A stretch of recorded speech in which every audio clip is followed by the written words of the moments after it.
আসলে নামাজের আগের যে ছিল খতিব শেখ হাসিনা থাকতে যে রুহুল আমিন ছিল, ওনার তো গত 2 সপ্তাহ ছিল না, উবায়দুল্লাহ সাহেব ছিল যে মুহিব খানের ভাই, উনি ছিল গত 2 সপ্তাহে।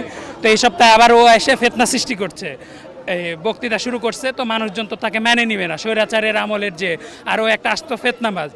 তো মানুষজন যে প্রতিবাদ করছে, সে প্রতিবাদ না মেনে উল্টা আরও বলে যাচ্ছে, মানে ফিতনা আরও সৃষ্টি করে যাচ্ছে। তো তার কিছু গুন্ডা নিয়ে আসছিল, যাদেরকে হয়তো পাঞ্জাবি আর টুপি কিনে দিছে। তারা মাদ্রাসার ছাত্র না, সবার ধারণা মাদ্রাসার ছাত্র, তারা মাদ্রাসার ছাত্র না। গুন্ডা নিয়ে আসছে, টুপি কিনে দিছে। তো তারা এসে ঝামেলা সৃষ্টি করছে মানুষদের সাথে, মানুষদের আঘাত করছে, মারছে। এইটা নিয়েই আর কি মারামারি। পরে তো সে পালাইছে। নামাজের আগে এই যে বর্তমান যেটা খতিব, উনি ভিতরে নামাজ পড়াইতেছে, ভিতরে আলোচনা করতেছে।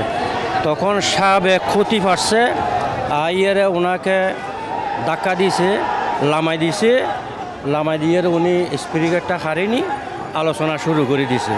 এটা নিয়ে মুসল্লিদের ভিতরে উত্তেজনা শুরু হয়েছে এবং হুজুরে সাবেক খতিব একটা বাহিনী নিয়ে আসছে।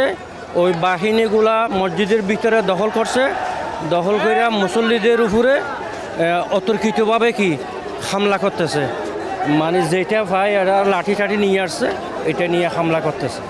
মাদ্রাসার জননী উপাধি দেওয়া রুহুল আমিন, উনি সন্ত্রাসীদের লইয়া চর দখল করছে। মসজিদের চর দখলের জায়গা এটা আল্লাহ লোকের জায়গা। হ্যাঁ, এরা সন্ত্রাসী লইয়া 200 মাদ্রাসার ছাত্র নিয়ে আইসা এখানে সন্ত্রাসী হত্যাকাণ্ড চালাইছে। অনেক আমাদের জামাতের লোক অনেক আহত হয়েছে, অনেক মুসলিমরা সাধারণ মানুষ অনেক আহত হয়েছে। মুসলিম সাজায় নিয়ে আসছে, মুসলিম সাজায় নিয়ে আসছে। তারা সন্ত্রাসী। এখানে মসজিদে আল্লাহর ঘর, এখানে ইমামতি ফায়সালা করবো জনগণরা।